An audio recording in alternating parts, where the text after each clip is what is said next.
पूर्णा पंचायत समितीच्या सभापतीपदी अपक्ष उमेदवार सौ उज्ज्वला नारायणभाऊ पिसाळ यांची निवड, तर उपसभापतीपदी उबाटा गटाचे काशीनाथ काळमंडे यांची निवड करण्यात आली. पंचायत समिती सभागृहात निर्वाचन अधिकाऱ्यांच्या अध्यक्षतेखाली सभा पार पडली. यावेळी 12 पैकी 8 सदस्यांनी उज्ज्वला नारायण पिसाळ यांना मते दिली, तर आमदार डॉक्टर रत्नागिरी रोट्टे यांच्या गटाचे विलासगिरी यांना 4 मते मिळाली. निर्वाचन अधिकाऱ्यांनी अपक्ष उमेदवार उज्ज्वला नारायण पिसाळ यांना विजयी घोषित केले. पूर्णा पंचायत समितीवर कब्जा मिळवण्यासाठी आमदार डॉक्टर रत्नागिरी रोट्टे यांनी शर्थीचे प्रयत्न केले, पण संख्याबळ असतानाही भाजपाच्या 3 उमेदवारांनी अपक्ष उमेदवारांना मते दिली. यात आमदार गटाचा दारुण पराभव करत अपक्षांनी बाजी मारली. गणित कुठे बिघडले, कुठे चूक झाली याचे आमदार गटाला आत्मपरीक्षण करावे लागणार आहे. पंचायत समितीच्या बाहेर पोलिसांनी मोठा तगडा बंदोबस्त लावला होता. यात उपविभाग अधिकारी डॉक्टर समाधान पाटील, पोलीस निरीक्षक विलास गोबाडे, सहाय्यक पोलीस निरीक्षक गजानन मोरे, गजानन पाटील, सुशांत खिंगे यांचा समावेश असून रस्त्यावर कार्यकर्त्यांनी फटाक्याची आतिषबाजी करत एकच जल्लोष केला. तर कावलगाव येथे फटाक्याची मोठी आतिषबाजी करत गावातून भव्य मिरवणूक काढण्यात आली. शेवटी नारायणभाऊ पिसाळ यांनी समस्त कावलगाव वासियांचे आभार मानत सर्व नेत्यांचे आभार मानले व पारदर्शक कारभार सुरू करू असे आश्वासित केले. यावेळी मोठ्या संख्येने कार्यकर्त्यांनी त्यांना शुभेच्छा दिल्या.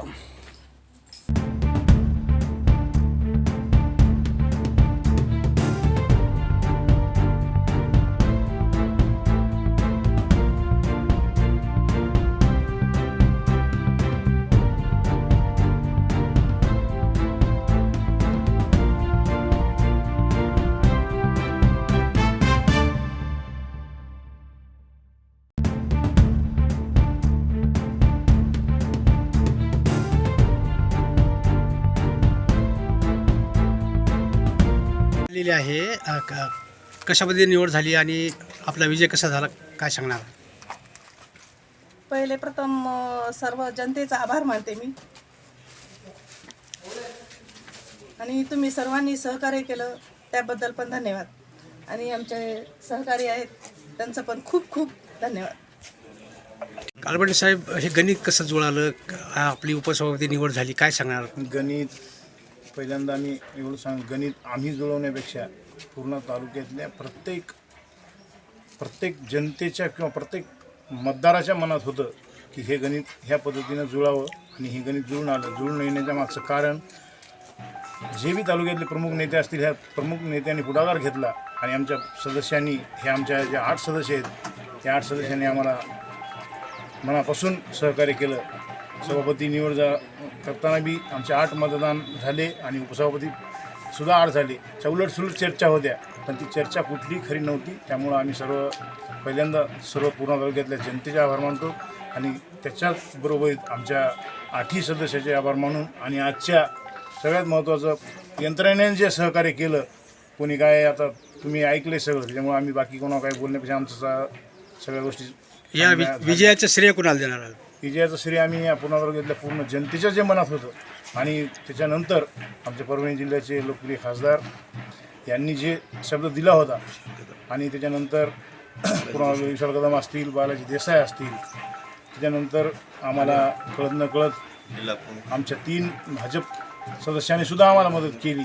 आणि जिल्हाप्रमुख असतील, आणि जे भाजपच्या 3ही सदस्यांना आम्हाला मनापासून मदत केली. त्यामुळे आमच्या सर्व सदस्याचे आणि सर्व जिल्ह्यातील ज्या ज्या मंडळींना आम्हाला सहकार्य केले त्याचे सर्वचे मनापासून आभार मानतो आणि थांबतो.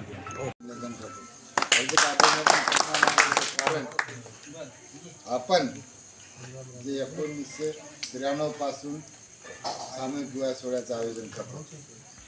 कालचा आपला 8 तारखेचा सामूहिक विवाह सोहळा हे 33वा सामूहिक विवाह सोहळा.